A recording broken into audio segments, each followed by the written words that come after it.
Hey everyone, welcome back to Read Media. Today we've got a classic detective tale for you, A Case of Identity by Arthur Conan Doyle. Get ready to dive into a mystery like no other, narrated by Brian. So, grab your headphones and let's jump right into this intriguing case. "My dear fellow," said Sherlock Holmes as we sat on either side of the fire in his lodgings at Baker Street, "life is infinitely stranger than anything which the mind of man could invent. We would not dare to conceive the things which are really mere commonplaces of existence. If we could fly out of that window hand in hand, hover over this great city, gently remove the roofs, and peep in at the queer things which are going on, the strange coincidences, the plannings, the cross-purposes, the wonderful chains of events, working through generations, and leading to the most outré results, it would make all fiction with its conventionalities and foreseen conclusions most stale and unprofitable. And yet I am not convinced of it," I answered. "The cases which come to light in the papers are, as a rule, bald enough and vulgar enough. We have in our police reports realism pushed to its extreme limits, and yet the result is, it must be confessed, neither fascinating nor artistic. A certain selection and discretion must be used in producing a realistic effect," remarked Holmes. "This is wanting in the police report, where more stress is laid, perhaps, upon the platitudes of the magistrate than upon the details, which to an observer contain the vital essence of the whole matter. Depend upon it, there is nothing so unnatural as the commonplace." I smiled and shook my head. "I can quite understand your thinking so," I said. "Of course, in your position of unofficial advisor and helper to everybody who is absolutely puzzled, throughout 3 continents, you are brought in contact with all that is strange and bizarre. But here," I picked up the morning paper from the ground, "let us put it to a practical test. Here is the first heading upon which I come. A husband's cruelty to his wife. There is half a column of print, but I know without reading it that it is all perfectly familiar to me. There is, of course, the other woman, the drink, the push, the blow, the bruise, the sympathetic sister or landlady. The crudest of writers could invent nothing more crude." "Indeed, your example is an unfortunate one for your argument," said Holmes, taking the paper and glancing his eye down it. "This is the Dundas separation case, and, as it happens, I was engaged in clearing up some small points in connection with it. The husband was a teetotaler, there was no other woman, and the conduct complained of was that he had drifted into the habit of winding up every meal by taking out his false teeth and hurling them at his wife, which, you will allow, is not an action likely to occur to the imagination of the average storyteller. Take a pinch of snuff, doctor, and acknowledge that I have scored over you in your example." He held out his snuff box of old gold, with a great amethyst in the center of the lid. Its splendor was in such contrast to his homely ways and simple life that I could not help commenting upon it. "Ah," said he, "I forgot that I had not seen you for some weeks. It is a little souvenir from the King of Bohemia in return for my assistance in the case of the Irene Adler papers." "And the ring?" I asked, glancing at a remarkable brilliant which sparkled upon his finger. "It was from the reigning family of Holland, though the matter in which I served them was of such delicacy that I cannot confide it even to you, who have been good enough to chronicle 1 or 2 of my little problems." "And have you any on hand just now?" I asked with interest. "Some 10 or 12, but none which present any feature of interest. They are important, you understand, without being interesting. Indeed, I have found that it is usually in unimportant matters that there is a field for the observation, and for the quick analysis of cause and effect which gives the charm to an investigation. The larger crimes are apt to be the simpler, for the bigger the crime the more obvious, as a rule, is the motive. In these cases, save for one rather intricate matter which has been referred to me from Marseilles, there is nothing which presents any features of interest. It is possible, however, that I may have something better before very many minutes are over, for this is one of my clients, or I am much mistaken." He had risen from his chair and was standing between the parted blinds, gazing down into the dull, neutral-tinted London street. Looking over his shoulder, I saw that on the pavement opposite there stood a large woman with a heavy fur boa round her neck, and a large curling red feather in a broad-brimmed hat which was tilted in a coquettish Duchess of Devonshire fashion over her ear. From under this great panoply, she peeped up in a nervous, hesitating fashion at our windows, while her body oscillated backward and forward, and her fingers fidgeted with her glove buttons. Suddenly, with a plunge, as of the swimmer who leaves the bank, she hurried across the road, and we heard the sharp clang of the bell. "I have seen those symptoms before," said Holmes, throwing his cigarette into the fire. "Oscillation upon the pavement always means an affaire de cœur. She would like advice, but is not sure that the matter is not too delicate for communication. And yet, even here we may discriminate. When a woman has been seriously wronged by a man, she no longer oscillates, and the usual symptom is a broken bell wire. Here we may take it that there is a love matter, but that the maiden is not so much angry as perplexed or grieved. But here she comes in person to resolve our doubts." As he spoke there was a tap at the door, and the boy in buttons entered to announce Miss Mary Sutherland, while the lady herself loomed behind his small black figure like a full-sailed merchantman behind a tiny pilot boat. Sherlock Holmes welcomed her with the easy courtesy for which he was remarkable, and, having closed the door and bowed her into an armchair, he looked her over in the minute and yet abstracted fashion which was peculiar to him. "Do you not find," he said, "that with your short sight it is a little trying to do so much typewriting?" "I did at first," she answered, "but now I know where the letters are without looking." Then, suddenly realizing the full purport of his words, she gave a violent start and looked up, with fear and astonishment upon her broad, good-humored face. "You've heard about me, Mr. Holmes?" she cried. "Else how could you know all that?" "Never mind," said Holmes, laughing. "It is my business to know things. Perhaps I have trained myself to see what others overlook.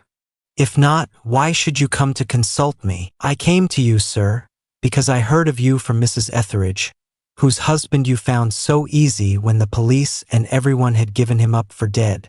Oh, Mr. Holmes, I wish you would do as much for me. I'm not rich, but still I have 100 a year in my own right, besides the little that I make by the machine, and I would give it all to know what has become of Mr. Hosmer Angel." "Why did you come away to consult me in such a hurry?" asked Sherlock Holmes, with his fingertips together and his eyes to the ceiling. Again a startled look came over the somewhat vacuous face of Miss Mary Sutherland. "Yes, I did bang out of the house," she said, "for it made me angry to see the easy way in which Mr. Windibank, that is, my father, took it all. He would not go to the police, and he would not go to you, and so at last, as he would do nothing and kept on saying that there was no harm done, it made me mad, and I just on with my things and came right away to you." "Your father," said Holmes. "Your stepfather, surely, since the name is different." "Yes, my stepfather. I call him father, though it sounds funny, too, for he is only 5 years and 2 months older than myself." "And your mother is alive?" "Oh, yes, mother is alive and well. I wasn't best pleased, Mr. Holmes, when she married again so soon after father's death, and a man who was nearly 15 years younger than herself. Father was a plumber in the Tottenham Court Road, and he left a tidy business behind him, which mother carried on with Mr. Hardy, the foreman. But when Mr. Windibank came, he made her sell the business, for he was very superior, being a traveller in wines. They got £4,700 for the goodwill and interest, which wasn't near as much as father could have got if he had been alive. I had expected to see Sherlock Holmes impatient under this rambling and inconsequential narrative, but, on the contrary, he had listened with the greatest concentration of attention. "Your own little income?" he asked. "Does it come out of the business?" "Oh, no, sir. It is quite separate and was left me by my Uncle Ned in Auckland. It is in New Zealand stock, paying 4.5%. £2,500 was the amount, but I can only touch the interest." "You interest me extremely," said Holmes. "And since you draw so large a sum as 100 a year, with what you earn into the bargain, you no doubt travel a little and indulge yourself in every way. I believe that a single lady can get on very nicely upon an income of about £60. I could do with much less than that, Mr. Holmes, but you understand that as long as I live at home I don't wish to be a burden to them, and so they have the use of the money just while I am staying with them. Of course, that is only just for the time. Mr. Windibank draws my interest every quarter and pays it over to Mother, and I find that I can do pretty well with what I earn at typewriting. It brings me twopence a sheet, and I can often do from 15 to 20 sheets in a day." "You have made your position very clear to me," said Holmes. "This is my friend, Dr. Watson, before whom you can speak as freely as before myself. Kindly tell us now all about your connection with Mr. Hosmer Angel." A flush stole over Miss Sutherland's face, and she picked nervously at the fringe of her jacket. "I met him first at the gasfitters' ball," she said. "They used to send Father tickets when he was alive, and then afterwards they remembered us and sent them to Mother. Mr. Windibank did not wish us to go. He never did wish us to go anywhere. He would get quite mad if I wanted so much as to join a Sunday school treat. But this time I was set on going, and I would go. For what right had he to prevent? He said the folk were not fit for us to know, when all Father's friends were to be there, and he said that I had nothing fit to wear, when I had my purple plush that I had never so much as taken out of the drawer. At last, when nothing else would do, he went off to France upon the business of the firm. But we went, Mother and I, with Mr. Hardy, who used to be our foreman, and it was there I met Mr. Hosmer Angel." "I suppose," said Holmes, "that when Mr. Windibank came back from France he was very annoyed at your having gone to the ball." "Oh, well, he was very good about it. He laughed, I remember, and shrugged his shoulders, and said there was no use denying anything to a woman, for she would have her way." "I see. Then at the gasfitters' ball you met, as I understand, a gentleman called Mr. Hosmer Angel." "Yes, sir. I met him that night, and he called next day to ask if we had got home all safe, and after that we met him. That is to say, Mr. Holmes, I met him twice for walks, but after that Father came back again, and Mr. Hosmer Angel could not come to the house any more." "No? Well, you know Father didn't like anything of the sort. He wouldn't have any visitors if he could help it, and he used to say that a woman should be happy in her own family circle.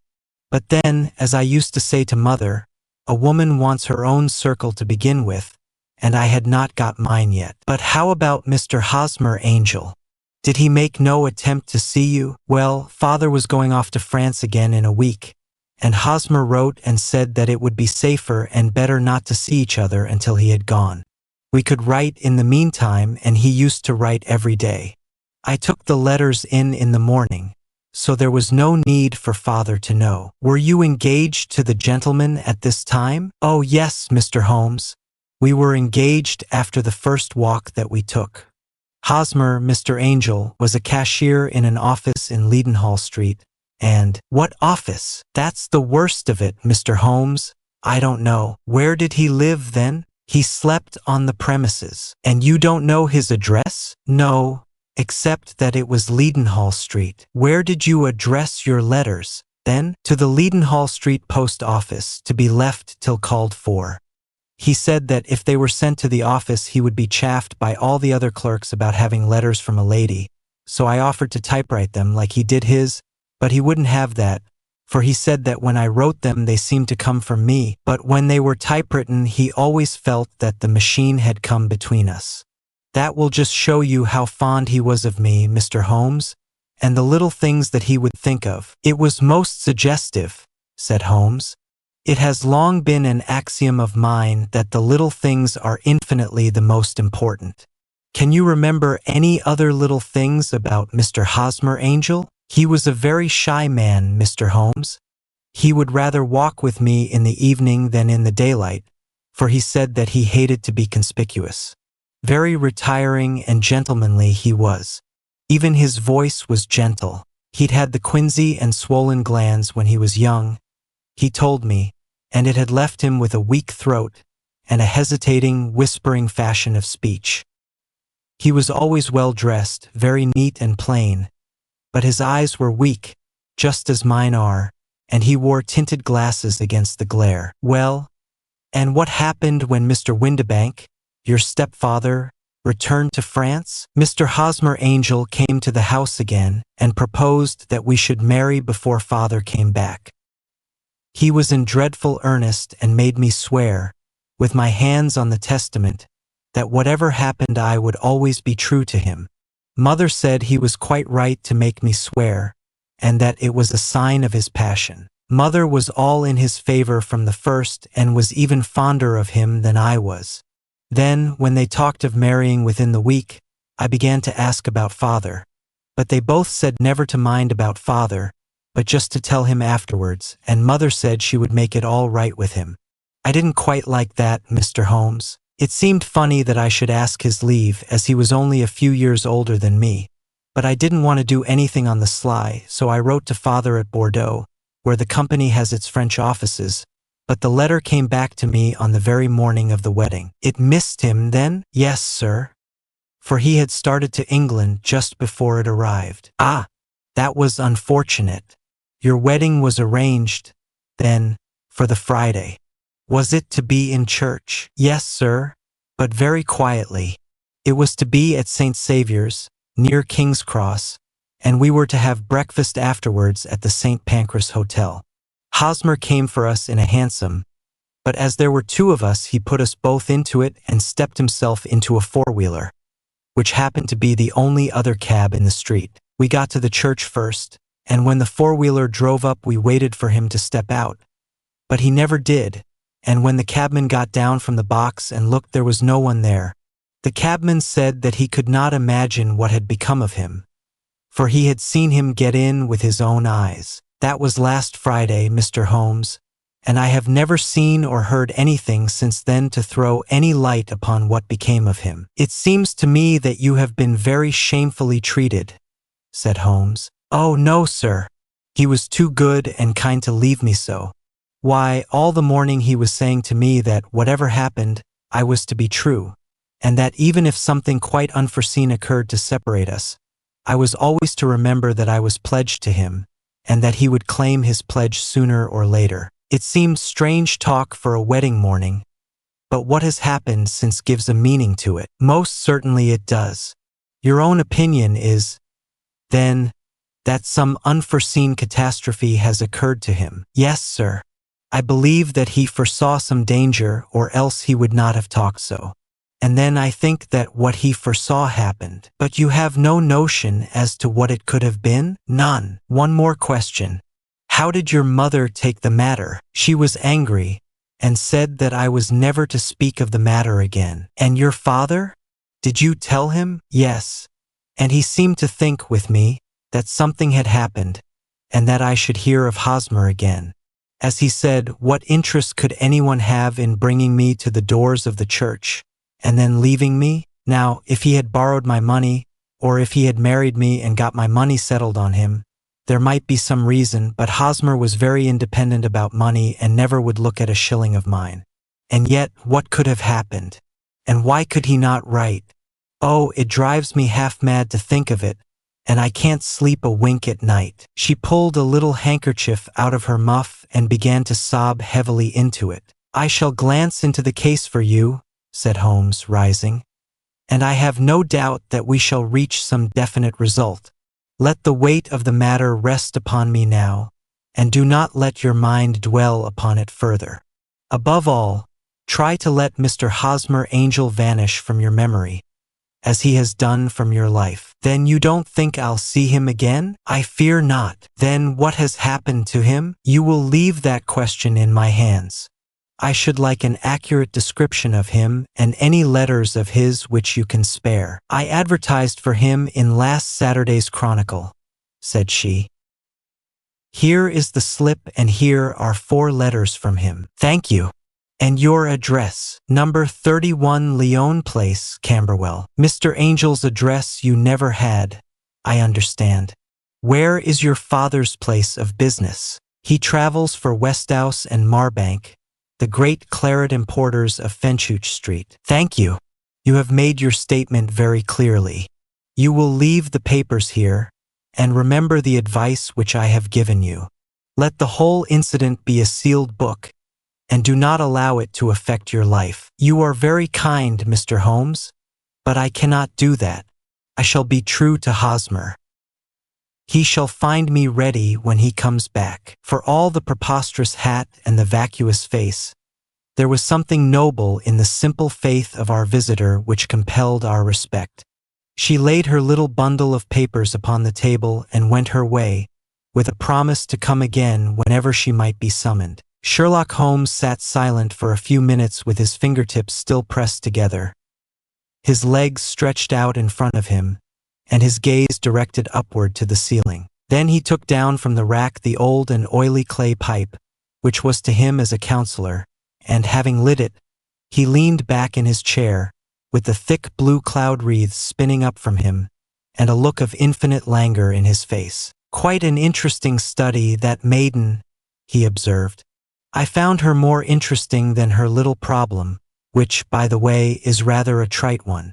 You will find parallel cases if you consult my index in Andover in '77, and there was something of the sort at The Hague last year. Old as is the idea, however, there were one or two details which were new to me.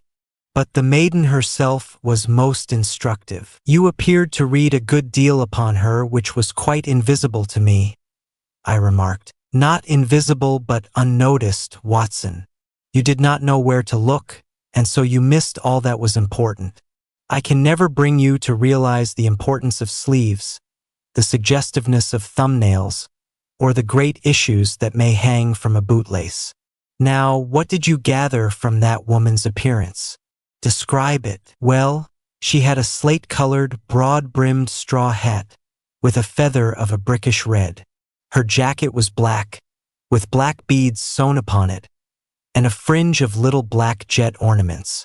Her dress was brown, rather darker than coffee color, with a little purple plush at the neck and sleeves. Her gloves were grayish and were worn through at the right forefinger. Her boots I didn't observe. She had small round, hanging gold earrings, and a general air of being fairly well-to-do in a vulgar, comfortable, easy-going way." Sherlock Holmes clapped his hands softly together and chuckled. "'Pon my word, Watson, you are coming along wonderfully. You have really done very well indeed. It is true that you have missed everything of importance, but you have hit upon the method, and you have a quick eye for color. Never trust to general impressions, my boy, but concentrate yourself upon details. My first glance is always at a woman's sleeve. In a man it is perhaps better first to take the knee of the trouser. As you observe, this woman had plush upon her sleeves, which is a most useful material for showing traces. The double line a little above the wrist, where the typewriter presses against the table, was beautifully defined. The sewing machine of the hand type leaves a similar mark, but only on the left arm, and on the side of it farthest from the thumb, instead of being right across the broadest part, as this was. I then glanced at her face, and, observing the dint of a pince-nez at either side of her nose, I ventured a remark upon short sight and typewriting, which seemed to surprise her. It surprised me, but surely it was obvious. I was then much surprised and interested on glancing down to observe that, though the boots which she was wearing were not unlike each other, they were really odd ones, the one having a slightly decorated toe cap and the other a plain one. One was buttoned only in the 2 lower buttons out of 5, and the other at the 1st, 3rd, and 5th. Now, when you see that a young lady, otherwise neatly dressed, has come away from home with odd boots, half-buttoned, it is no great deduction to say that she came away in a hurry. "And what else?" I asked, keenly interested, as I always was, by my friend's incisive reasoning. I noted, in passing, that she had written a note before leaving home, but after being fully dressed. You observed that her right glove was torn at the forefinger, but you did not apparently see that both glove and finger were stained with violet ink. She had written in a hurry and dipped her pen too deep. It must have been this morning, or the mark would not remain clear upon the finger. All this is amusing, though rather elementary, but I must go back to business, Watson. Would you mind reading me the advertised description of Mr. Hosmer Angel? I held the little printed slip to the light. Missing, it said, on the morning of the 14th, a gentleman named Hosmer Angel, about 5 feet 7 in height, strongly built, sallow complexion, black hair, a little bald in the center, bushy, black side whiskers and mustache, tinted glasses, slight infirmity of speech, was dressed, when last seen, in black frock coat faced with silk, black waistcoat, gold Albert chain, and gray Harris tweed trousers, with brown gaiters over elastic-sided boots. Known to have been employed in an office in Leadenhall Street. Anybody bringing, that will do, said Holmes. As to the letters, he continued, glancing over them, they are very commonplace, absolutely no clue in them to Mr. Angel, save that he quotes Balzac once. There is one remarkable point, however, which will no doubt strike you. They are typewritten, I remarked. Not only that, but the signature is typewritten. Look at the neat little Hosmer Angel at the bottom. There is a date, you see, but no superscription except Leadenhall Street, which is rather vague. The point about the signature is very suggestive. In fact, we may call it conclusive. Of what? My dear fellow, is it possible you do not see how strongly it bears upon the case? I cannot say that I do, unless it were that he wished to be able to deny his signature if an action for breach of promise were instituted. No, that was not the point.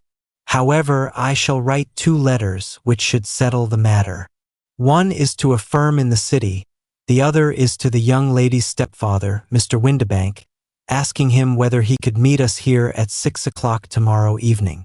It is just as well that we should do business with the male relatives. And now, Doctor, we can do nothing until the answers to those letters come.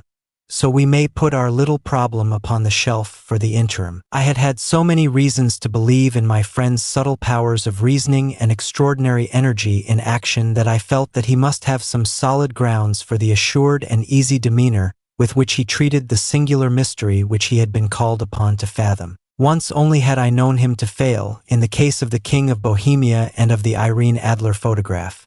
But when I looked back to the weird business of the sign of 4, and the extraordinary circumstances connected with the study in scarlet, I felt that it would be a strange tangle indeed which he could not unravel. I left him then, still puffing at his black clay pipe, with the conviction that when I came again on the next evening I would find that he held in his hands all the clues which would lead up to the identity of the disappearing bridegroom of Miss Mary Sutherland. A professional case of great gravity was engaging my own attention at the time, and the whole of next day I was busy at the bedside of the sufferer. It was not until close upon 6 o'clock that I found myself free and was able to spring into a hansom and drive to Baker Street, half afraid that I might be too late to assist at the denouement of the little mystery.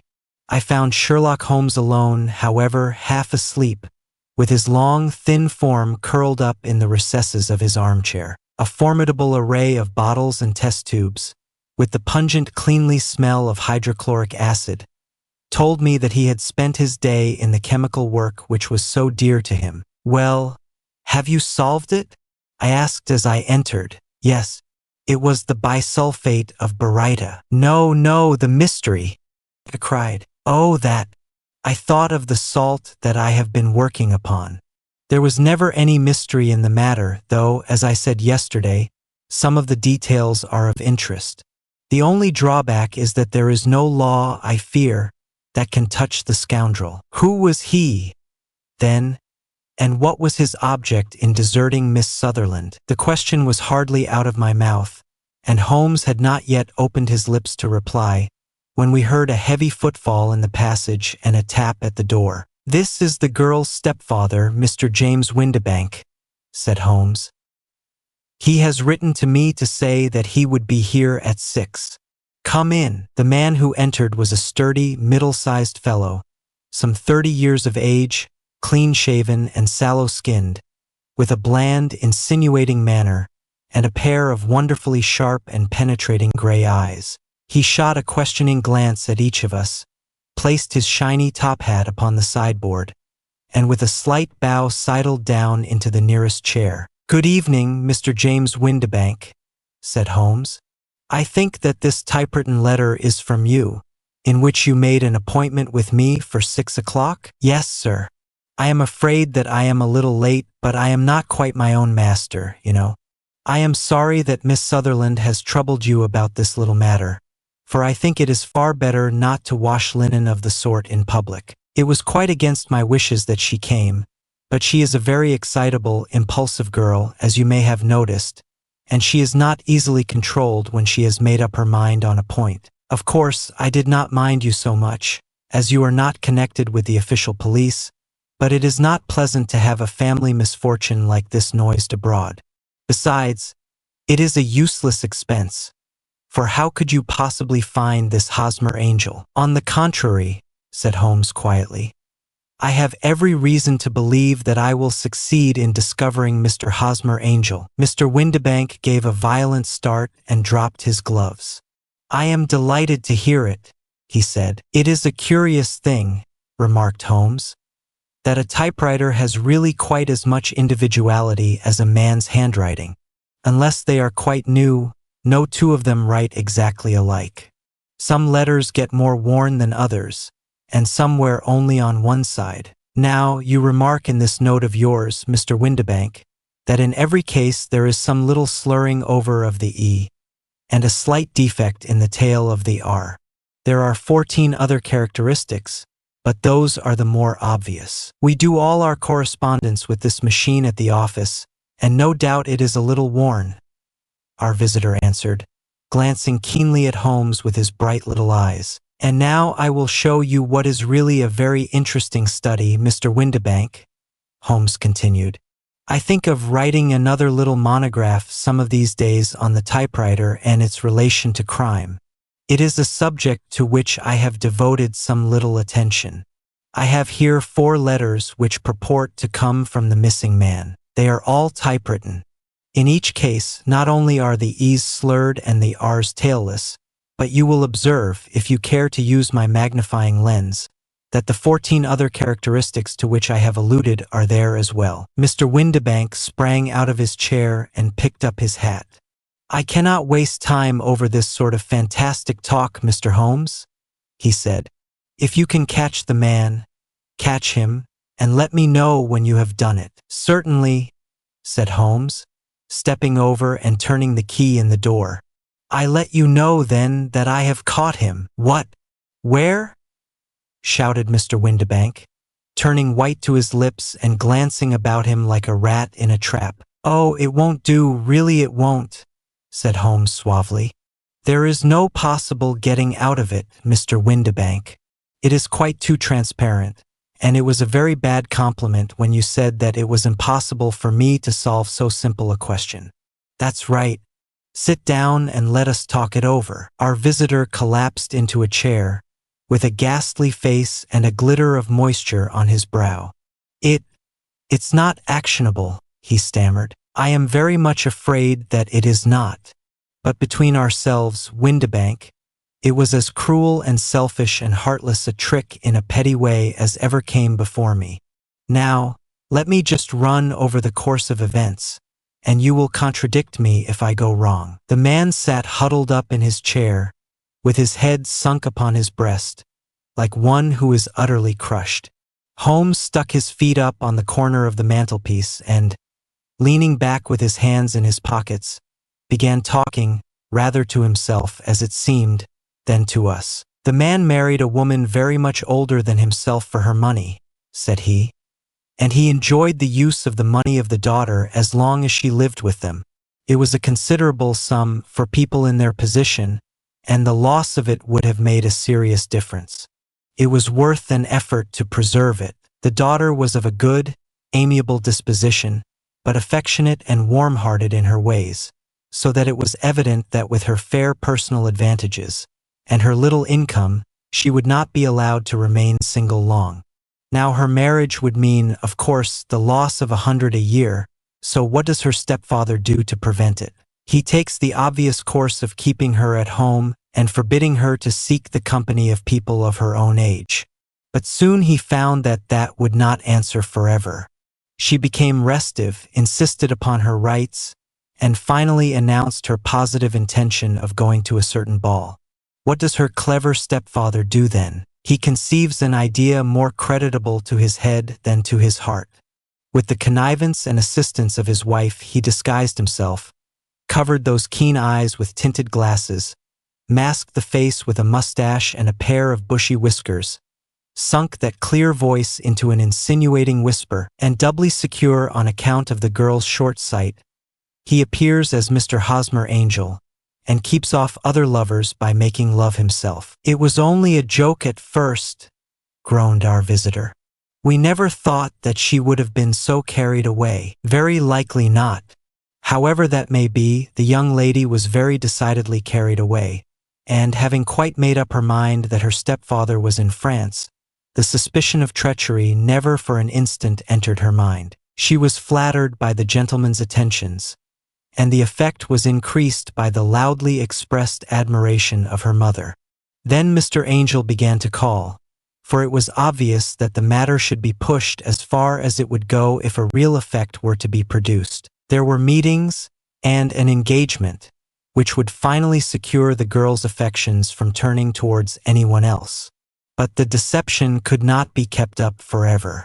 These pretended journeys to France were rather cumbrous. The thing to do was clearly to bring the business to an end in such a dramatic manner that it would leave a permanent impression upon the young lady's mind and prevent her from looking upon any other suitor for some time to come. Hence those vows of fidelity exacted upon a testament, and hence also the allusions to a possibility of something happening on the very morning of the wedding. James Windibank wished Miss Sutherland to be so bound to Hosmer Angel, and so uncertain as to his fate, that for 10 years to come, at any rate, she would not listen to another man. As far as the church door he brought her, and then, as he could go no farther, he conveniently vanished away by the old trick of stepping in at one door of a four-wheeler and out at the other.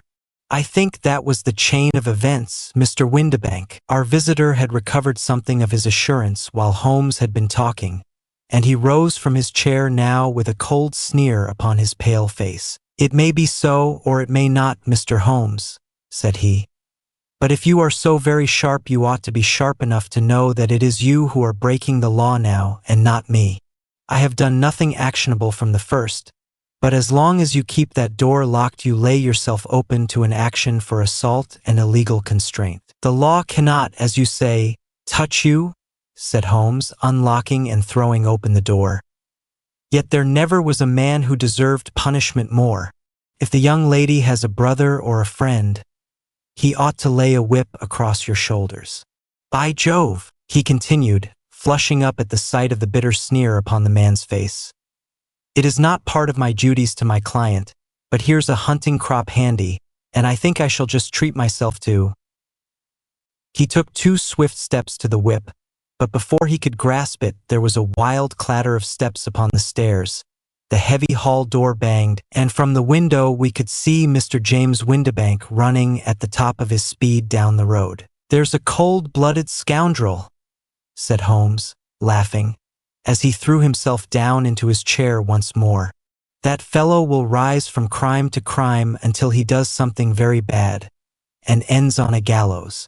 The case has, in some respects, been not entirely devoid of interest. I cannot now entirely see all the steps of your reasoning, I remarked. Well, of course it was obvious from the first that this Mr. Hosmer Angel must have some strong object for his curious conduct, and it was equally clear that the only man who really profited by the incident, as far as we could see, was the stepfather. Then the fact that the 2 men were never together, but that the one always appeared when the other was away, was suggestive.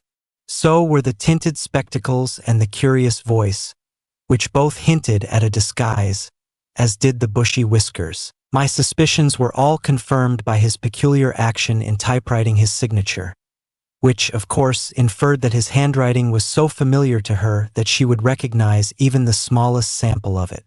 You see, all these isolated facts, together with many minor ones, all pointed in the same direction. And how did you verify them? Having once spotted my man, it was easy to get corroboration.